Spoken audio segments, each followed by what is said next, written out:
ಯಾವುದೇ ತೀರ್ಮಾನಗಳು high command ತಗೋಬೇಕಾಗುತ್ತೆ. High command ತೀರ್ಮಾನಗಳು ಏನು ತಗೊಂತದನ್ನೋ ಇವತ್ತು ಉದಾಹರಣೆಗೆ ಹೇಳ್ಬೇಕಂದ್ರೆ ನಮ್ಮ ಯತ್ನಾಳ್ ಅವರಿಗೆ ನೋಟಿಸನ್ಗಳು ಕೊಟ್ಟು ಅವ್ರು ಏನು ರಿಪ್ಲೈ ಕೊಡಬೇಕು ಕೊಟ್ಟಾಗಿದೆ. ಇವತ್ತು ಎಲ್ಲರೂ ಕೂಡ ಇವತ್ತು ಭಾರತೀಯ ಜನತಾ ಪಾರ್ಟಿ ಇವತ್ತು ನಮ್ಮ ಪಾರ್ಟಿಯಲ್ಲಿದ್ದಂಥ ಆಂತರಿಕ ವಿಚಾರದ ಜೊತೆಲಿ ಆಂತರಿಕವಾದಂಥ ಮನಸ್ಥಿತಿಗಳು, ಆಂತರಿಕವಾದಂಥ ತೊಂದರೆ ಇರೋ ಕಾರಣ ಅವನ್ನೆಲ್ಲ ಕೂಡ ಸರಿಪಡಿಸಂಥ ಕೆಲಸ ರಾಷ್ಟ್ರೀಯ ನಾಯಕರು ಮಾಡ್ತಾ ಇದ್ದಾರೆ, ರಾಜ್ಯ ನಾಯಕರು ಕೂಡ ಮಾಡ್ತಾ ಇದ್ದಾರೆ. ಮುಂದಿನ ದಿನಗಳಲ್ಲಿ ಎಲ್ಲರೂ ಕೂಡ ಕೂಡಿಸಿ ಮಾತಾಡೋಂಥ ಕೆಲಸ ಮಾಡ್ತಾರೆ. ಮುಂದಿನ ದಿನಗಳಲ್ಲಿ ಎಲ್ಲರೂ ಕೂಡಿಸ್ಕೊಂಡು ಒಗ್ಗಟ್ಟಿನಿಂದ ಪಾರ್ಟಿ ಸಂಘಟನೆ ಮಾಡೋಂಥ ಕೆಲಸ ಪಾರ್ಟಿ ಮಾಡುತ್ತೆ. ಸರ್, ಈಗ ಅಲ್ಲಿ ಹೋಟ್ಲ ಹತ್ರ ಒಬ್ಬ ಹಿರಿಯ ನಾಗರಿಕರು ಹೇಳ್ತಿದ್ರು ಸರ್, BJP ಸರ್ಕಾರದ ಆಡಳಿತಾವಧಿಯಲ್ಲಿ ತಾಲೂಕಿನ 74 ಕೆರೆಗಳಿಗೆ ಕೆರೆ ನೀರು ತುಂಬಿಸುವ ಯೋಜನೆ ಜಾರಿ ಬಂತು.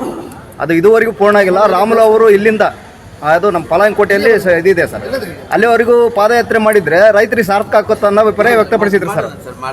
ಜಾತ್ರಾ ಮಹೋತ್ಸವ ಸಲುವಾಗಿ ಇದು ಮಾಡ್ತಾ ಇದ್ದೀವಿ. ಅದೇ ಸರ್, ಅಲ್ಲ ಅವ್ರ ರೈತರ ಅಭಿಪ್ರಾಯ ಸರ್. ರೈಟ್, ನನಗೇನಂದ್ರೆ ಅವತ್ತಿನ ಸಂದರ್ಭದಲ್ಲಿ ನಾನು ನಮ್ಮ ಸರ್ಕಾರ ಯಡಿಯೂರಪ್ಪರು ಮುಖ್ಯಮಂತ್ರಿ ಇರೋಂಥ ಟೈಮಲ್ಲಿ, ಗೋಪಾಲಕೃಷ್ಣ ಅವರು ಶಾಸಕರಾಗಿದ್ದಂಥ ಟೈಮಲ್ಲಿ ಹಿರಿಯರೆಲ್ಲರೂ ಕೂಡ ಮಾರ್ಗದರ್ಶನದಲ್ಲಿ ಅವ್ರು ಒಂದೇ ಕೇಳಿರೋದು ಏನು ಅವತ್ತಿನ ಸಂದರ್ಭದಲ್ಲಿ ಯಾವತ್ತೂ ಕೂಡ ಭಾರತೀಯ ಜನತಾ ಪಾರ್ಟಿ ಅವಕಾಶ ಮಾಡಿಕೊಡ್ಕೊಂತ ಬಂದಿವಿ. ಈ ಸಾರಿ ಕೂಡ ನಾವು ಗೋಪಾಲಕೃಷ್ಣ ಕೈ ಹಿಡ್ಕೊಂಡು ಪುನಃ ನಮ್ಮ ಸರ್ಕಾರ ಕೂಡ ಮುಖ್ಯಮಂತ್ರಿಗಳು ಯಡಿಯೂರಪ್ಪರು ಇದ್ದಾರೆ, ಅವ್ರು ಒಂದೇ ಒಂದು ಕೇಳಿದ್ರು, ವಿಮರ್ಶನ ಸೇರಿಸ್ಕೊಂಡು ನಮ್ಮ ಎಲ್ಲರೂ ಕೂಡ ಸೇರಿ ಕೇಳ್ಕೊಂಡಿದ್ದೆ. ಇವತ್ತು ಕೊಟ್ಟೂರೇಶ್ವರನ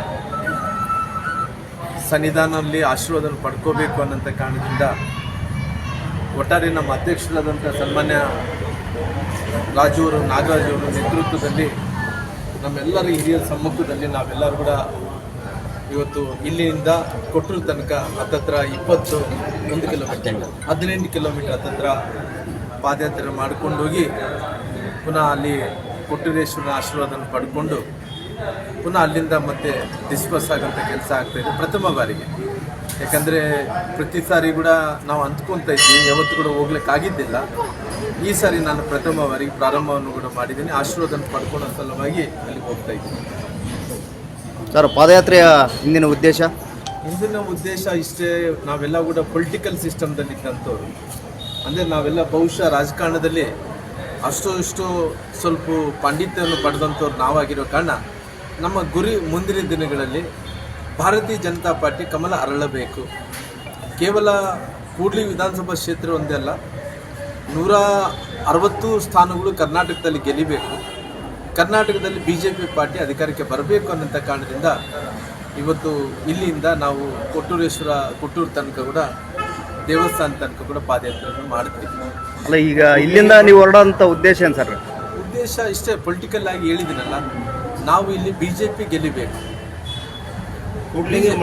ಭಾಳ ಕ್ಲಿಯರ್ ಆಗಿ ನಮ್ಮದು ಬೇರೆ ನಮ್ಮದು ಏನೇ ಇದ್ದರೆ ಕೂಡ, ಅಂದರೆ ನಮಗೆ ಒಳಿತ ಸಲುವಾಗಿ ಆಗಿರ್ಬೋದು, ನಮ್ಮ ಕುಟುಂಬದ ಒಳ್ಳೆಯ ಸಲುವಾಗಿ ಆಗಿರ್ಬೋದು, ಕ್ಷೇತ್ರದಲ್ಲಿದ್ದಂಥ ಜನರಿಗೆ ಒಳ್ಳೆ ಮಳೆ ಆಗಬೇಕು, ಬೆಳೆ ಬರಬೇಕು ಅನ್ನೋಂಥ ಎಲ್ಲ ವಿಚಾರಗಳು ಸೇರಿಕೊಂಡ್ರು. ಅದರಲ್ಲಿ ಒಂದೇನಂದರೆ ರಾಜಕೀಯವಾಗಿ ಕೂಡ ಮುಂದಿನ ದಿನಗಳಲ್ಲಿ ಇಲ್ಲಿ ಅನುಕೂಲ ಆಗಬೇಕು ಅನ್ನೋಂಥ ಕಾರಣದಿಂದ ವೆರಿ ಕ್ಲಿಯರ್ ಆಗಿ ನಾವು ಪೊಲಿಟಿಕಲ್ ಆಗಿ ಅನುಕೂಲ ಆಗಬೇಕನ್ನೋಂಥ ಕಾರಣದಿಂದ ಇವತ್ತು ದೇವ್ರ ಸಂಕಲ್ಪವನ್ನು ಇಟ್ಕೊಂಡು ನಾವು ಅಲ್ಲಿ ತನಕ ಪಾದಯಾತ್ರೆಯನ್ನು ಮಾಡ್ತಾ ಇದ್ದೀವಿ. ಕೇವಲ ಕೊಟ್ಟೂರು ಜಾತ್ರಾ ಸಂದರ್ಭದಲ್ಲಿ ಮಾತ್ರ ಇದು ಅನ್ವಯಿಸ್ತದೆ ಅಥವಾ ಇನ್ನಿತರ ಉತ್ಸವಗಳಲ್ಲಿ ಕೂಡ ತಾವು ನನಗೇನು ಇದು ಪ್ರಥಮ ಬಾರಿ, ನಾನು 30 ವರ್ಷದ ರಾಜಕಾರಣ ಜೀವನದಲ್ಲಿ ನಾನು ಪ್ರಥಮ ಬಾರಿಗೆ ಈ ಪಾದಯಾತ್ರೆಯನ್ನು ಮಾಡ್ತಾ ಇದ್ದೀನಿ. ಯಾಕಂದರೆ ನನಗೆ ಬೇರೆ ಪಾದಯಾತ್ರೆಗಳು ಮಾಡಿ ಅನುಭವ ಇದಾಗಿ ಕೊಟ್ಟೂರೇಶ್ವರಕ್ಕೆ ಯಾವತ್ತೂ ಕೂಡ ನಾನು ಪಾದಯಾತ್ರೆಯನ್ನು ಮಾಡಿದ್ದೇನೆ. ಇದು ಇವತ್ತು ಪ್ರಥಮ. ಹಿರಿಯರೆಲ್ಲರೂ ಕೂಡ ನನಗೆ ಸನ್ಮಾನ್ಯ ಉಮೇಶ್ ಅಣ್ಣನವರು, ನಮ್ಮ ಕೊಟ್ರಪ್ಪಣ್ಣನವರು, ರಜನಿ ಮಾವನವರು ಮತ್ತು ಸಂದೀಪ್ ಅವರು, ನಂತರ ವೀರೇಂದ್ರ ಅವರು ಮತ್ತು ನಮ್ಮ ಚಂದ್ರಮೌಳಿ ಅಣ್ಣವರು ಮತ್ತು ನಂತರ ನಮ್ಮ ಮಂಜಣ್ಣವರು ಮತ್ತು ನಾಗರಾಜ್ ಅವರು, ನಮ್ಮ ಭೀಮೇಶ್ ಅವರು, ನಂತರ ತಂಗಿ ಅವರು ಮತ್ತು ಪವಿತ್ರ ಅವರು ಮತ್ತು ನಮ್ಮ ಚಂದ್ರು ಅವರು, ಅನೇಕ ಮಂದಿ ಎಲ್ಲ ಪಾರ್ಟಿಯವರು, ನಮ್ಮ ಇವರು ಧನಂಜಯ ಅವರು, ಎಲ್ಲರೂ ಕೂಡ ಸಲಹೆ ಇಷ್ಟೇ, ನಾವು ಇಲ್ಲಿಂದ ಪಾದಯಾತ್ರೆ ಮಾಡೋದ್ರಿಂದ ಭಾಳಷ್ಟು ಒಂದು ಅನುಕೂಲ ಆಗಿದೆ.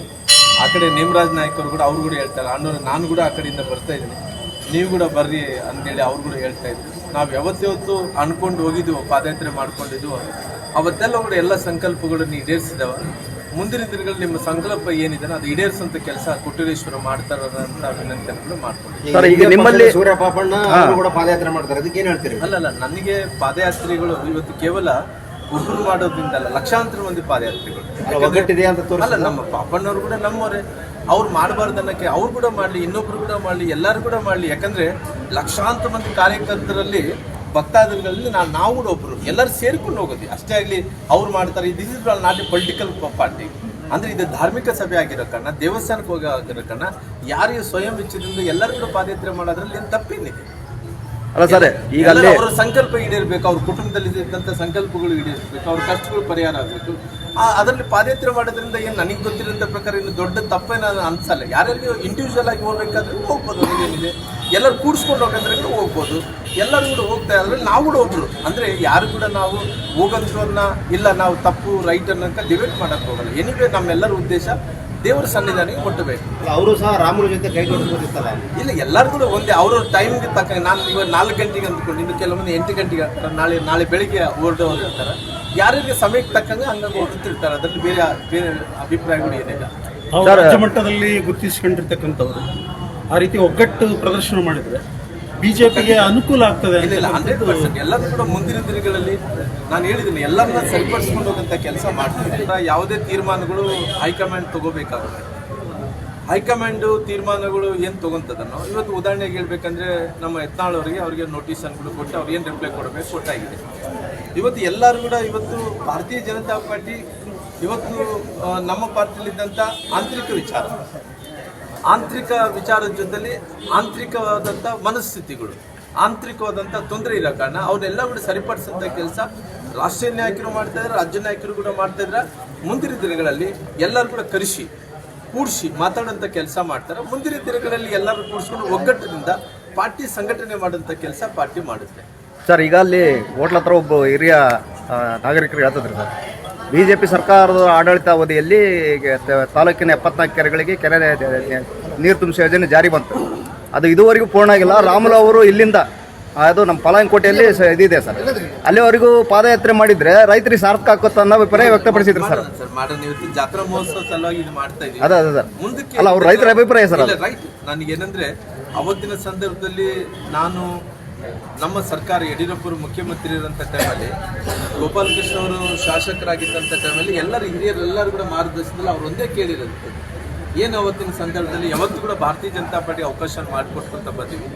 ಈ ಸಾರಿ ಕೂಡ ನಾವು ಗೋಪಾಲಕೃಷ್ಣ ಕೈ ಹಿಡ್ಕೊಂಡು ಪುನಃ ನಮ್ಮ ಸರ್ಕಾರ ಕೂಡ ಮುಖ್ಯಮಂತ್ರಿಗಳು ಯಡಿಯೂರಪ್ಪರು ಇದ್ದಾರೆ, ಅವ್ರು ಒಂದೇ ಒಂದು ಕೇಳಿದ್ರು, ವಿಮರ್ಶೆಯನ್ನು ಸೇರಿಸ್ಕೊಂಡು ನಮ್ಮ ಎಲ್ಲರೂ ಕೂಡ ಸೇರಿ ಕೇಳ್ಕೊಂಡಿದ್ದೆ. ಇವತ್ತು ಕೊಟ್ಟೂರೇಶ್ವರನ ಸನ್ನಿಧಾನದಲ್ಲಿ ಆಶೀರ್ವಾದ ಪಡ್ಕೋಬೇಕು ಅನ್ನೋಂಥ ಕಾರಣದಿಂದ ಒಟ್ಟಾರೆ ನಮ್ಮ ಅಧ್ಯಕ್ಷರಾದಂಥ ಸನ್ಮಾನ್ಯ ನಾಗರಾಜ್ ಅವರ ನೇತೃತ್ವದಲ್ಲಿ ನಮ್ಮೆಲ್ಲರ ಹಿರಿಯರ ಸಮ್ಮುಖದಲ್ಲಿ ನಾವೆಲ್ಲರೂ ಕೂಡ ಇವತ್ತು ಇಲ್ಲಿಂದ ಕೊಟ್ಟೂರು ತನಕ ಹತ್ತತ್ರ 21 ಕಿಲೋಮೀಟರ್ 18 ಕಿಲೋಮೀಟರ್ ಹತ್ತತ್ರ ಪಾದಯಾತ್ರೆ ಮಾಡ್ಕೊಂಡೋಗಿ ಪುನಃ ಅಲ್ಲಿ ಕೊಟ್ಟೂರೇಶ್ವರನ ಆಶೀರ್ವಾದನ ಪಡ್ಕೊಂಡು ಪುನಃ ಅಲ್ಲಿಂದ ಮತ್ತೆ ಡಿಸ್ಪರ್ಸ್ ಆಗೋಂಥ ಕೆಲಸ ಆಗ್ತಾಯಿದೆ ಪ್ರಥಮ ಬಾರಿಗೆ. ಯಾಕಂದರೆ ಪ್ರತಿ ಸಾರಿ ಕೂಡ ನಾವು ಅಂದ್ಕೊತ ಇದ್ವಿ, ಯಾವತ್ತೂ ಕೂಡ ಹೋಗ್ಲಿಕ್ಕಾಗಿದ್ದಿಲ್ಲ. ಈ ಸಾರಿ ನಾನು ಪ್ರಥಮ ಬಾರಿಗೆ ಪ್ರಾರಂಭವನ್ನು ಕೂಡ ಮಾಡಿದ್ದೀನಿ. ಆಶೀರ್ವಾದನ ಪಡ್ಕೊಳ್ಳೋ ಸಲುವಾಗಿ ಅಲ್ಲಿಗೆ ಹೋಗ್ತಾ ಇದ್ದೀನಿ.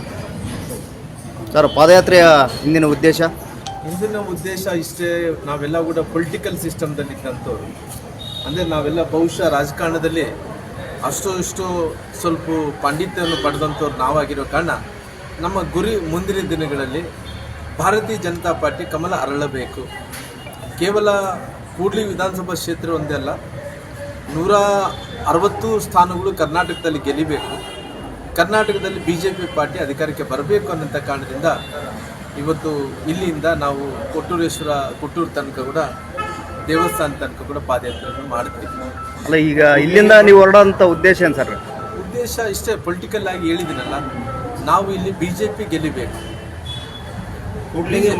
ಭಾಳ ಕ್ಲಿಯರ್ ಆಗಿ ನಮ್ಮದು ಬೇರೆ ನಮ್ಮದು ಏನೇ ಇದ್ದರೆ ಕೂಡ ಅಂದರೆ ನಮಗೆ ಒಳಿತ ಸಲುವಾಗಿ ಆಗಿರ್ಬೋದು, ನಮ್ಮ ಕುಟುಂಬದ ಒಳ್ಳೆಯ ಸಲುವಾಗಿ ಆಗಿರ್ಬೋದು, ಕ್ಷೇತ್ರದಲ್ಲಿದ್ದಂಥ ಜನರಿಗೆ ಒಳ್ಳೆ ಮಳೆ ಆಗಬೇಕು, ಬೆಳೆ ಬರಬೇಕು ಅನ್ನೋಂಥ ಎಲ್ಲ ವಿಚಾರಗಳು ಸೇರಿಕೊಂಡ್ರು. ಅದರಲ್ಲಿ ಒಂದೇನಂದರೆ ರಾಜಕೀಯವಾಗಿ ಕೂಡ ಮುಂದಿನ ದಿನಗಳಲ್ಲಿ ಇಲ್ಲಿ ಅನುಕೂಲ ಆಗಬೇಕು ಅನ್ನೋಂಥ ಕಾರಣದಿಂದ ವೆರಿ ಕ್ಲಿಯರ್ ಆಗಿ ನಾವು ಪೊಲಿಟಿಕಲ್ ಆಗಿ ಅನುಕೂಲ ಆಗಬೇಕನ್ನೋಂಥ ಕಾರಣದಿಂದ ಇವತ್ತು ದೇವ್ರ ಸಂಕಲ್ಪವನ್ನು ಇಟ್ಕೊಂಡು ನಾವು ಅಲ್ಲಿ ತನಕ ಪಾದಯಾತ್ರೆಯನ್ನು ಮಾಡ್ತಾ ಇದ್ದೀವಿ. ಕೇವಲ ಕೊಟ್ಟೂರು ಜಾತ್ರಾ ಸಂದರ್ಭದಲ್ಲಿ ಮಾತ್ರ ಇದು ಅನ್ವಯಿಸ್ತದೆ ಅಥವಾ ಇನ್ನಿತರ ಉತ್ಸವಗಳಲ್ಲಿ ಕೂಡ ತಾವು ನನಗೇನು ಇದು ಪ್ರಥಮ ಬಾರಿ. ನಾನು 30 ವರ್ಷದ ರಾಜಕಾರಣ ಜೀವನದಲ್ಲಿ ನಾನು ಪ್ರಥಮ ಬಾರಿಗೆ ಈ ಪಾದಯಾತ್ರೆಯನ್ನು ಮಾಡ್ತಾ ಇದ್ದೀನಿ. ಯಾಕಂದ್ರೆ ನನಗೆ ಬೇರೆ ಬೇರೆ ಪಾದಯಾತ್ರೆಗಳು ಮಾಡಿ ಅನುಭವ ಇದಾಗಿ ಕೊಟ್ಟೂರೇಶ್ವರಕ್ಕೆ ಯಾವತ್ತು ಕೂಡ ನಾನು ಪಾದಯಾತ್ರೆಯನ್ನು ಮಾಡಿದ್ದೇನೆ. ಇದು ಇವತ್ತು ಪ್ರಥಮ.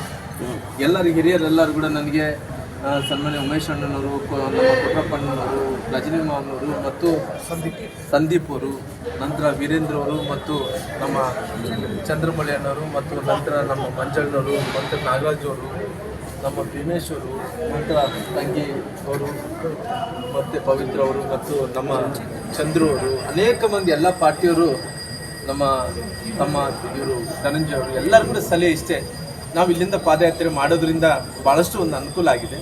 ಆ ಕಡೆ ನೇಮರಾಜ್ ನಾಯ್ಕ ಅವರು ಕೂಡ ಅವ್ರು ಕೂಡ ಹೇಳ್ತಾರೆ, ಅಣ್ಣವ್ರು ನಾನು ಕೂಡ ಆ ಕಡೆಯಿಂದ ಬರ್ತಾ ಇದ್ದೀನಿ, ನೀವು ಕೂಡ ಬರ್ರಿ ಅಂತೇಳಿ ಅವ್ರು ಕೂಡ ಹೇಳ್ತಾ ಇದ್ರು. ನಾವು ಯಾವತ್ತೂ ಅಂದ್ಕೊಂಡು ಹೋಗಿದ್ವು, ಪಾದಯಾತ್ರೆ ಮಾಡ್ಕೊಂಡಿದ್ವು, ಅವತ್ತೆಲ್ಲ ಕೂಡ ಎಲ್ಲ ಸಂಕಲ್ಪಗಳನ್ನು ಈಡೇರಿಸಿದವ. ಮುಂದಿನ ದಿನಗಳಲ್ಲಿ ನಿಮ್ಮ ಸಂಕಲ್ಪ ಏನಿದೆ ಅದು ಈಡೇರಿಸುವಂತ ಕೆಲಸ ಕೊಟ್ಟೂರೇಶ್ವರ ಮಾಡ್ತಾರಂತ ವಿನಂತಿಯನ್ನು ಮಾಡ್ಕೊಂಡು. ಸರ್, ಈಗ ನಿಮ್ಮಲ್ಲಿ ಸೂರ್ಯ ಪಾಪಣ್ಣ ಅವರು ಕೂಡ ಪಾದಯಾತ್ರೆ ಮಾಡ್ತಾರೆ, ಅದಕ್ಕೆ ಏನ್ ಹೇಳ್ತೀರಿ? ಅಲ್ಲಲ್ಲ, ನನಗೆ ಪಾದಯಾತ್ರೆಗಳು ಇವತ್ತು ಕೇವಲ ಒಬ್ಬರು ಮಾಡೋದ್ರಿಂದಲ್ಲ, ಲಕ್ಷಾಂತರ ಮಂದಿ ಪಾದಯಾತ್ರೆಗಳು. ಒಗ್ಗಟ್ಟಿದೆ ಅಂತ ಅಲ್ಲ, ನಮ್ಮ ಪಾಪಣ್ಣವ್ರು ಕೂಡ ನಮ್ಮವರೇ, ಅವ್ರು ಮಾಡಬಾರ್ದು ಅನ್ನಕ್ಕೆ ಅವ್ರು ಕೂಡ ಮಾಡಲಿ, ಇನ್ನೊಬ್ರು ಕೂಡ ಮಾಡಲಿ, ಎಲ್ಲರೂ ಕೂಡ ಮಾಡಲಿ. ಯಾಕಂದ್ರೆ ಲಕ್ಷಾಂತರ ಮಂದಿ ಕಾರ್ಯಕರ್ತರಲ್ಲಿ ಭಕ್ತಾದಿಗಳಲ್ಲಿ ನಾವು ಕೂಡ ಒಬ್ರು, ಎಲ್ಲರೂ ಸೇರ್ಕೊಂಡು ಹೋಗೋದು ಅಷ್ಟೇ ಆಗಲಿ. ಅವ್ರು ಮಾಡ್ತಾರೆ, this is not A political party. ಅಂದ್ರೆ ಇದು ಧಾರ್ಮಿಕ ಸಭೆ ಆಗಿರೋ ಕಾರಣ, ದೇವಸ್ಥಾನಕ್ಕೆ ಹೋಗಿ ಆಗಿರೋ ಕಾರಣ, ಯಾರಿಗೆ ಸ್ವಯಂ ಇಚ್ಛೆದಿಂದ ಎಲ್ಲರೂ ಕೂಡ ಪಾದಯಾತ್ರೆ ಮಾಡೋದ್ರಲ್ಲಿ ಏನು ತಪ್ಪೇನಿದೆ? ಅಲ್ಲ ಸರ್, ಈಗ ಅಲ್ಲಿ ಅವರ ಸಂಕಲ್ಪ ಈಡೇರ್ಬೇಕು, ಅವ್ರ ಕುಟುಂಬದಲ್ಲಿ ಇದ್ದಂಥ ಸಂಕಲ್ಪಗಳು ಈಡೇರಿಸಬೇಕು, ಅವ್ರ ಕಷ್ಟಗಳು ಪರಿಹಾರ ಆಗಬೇಕು.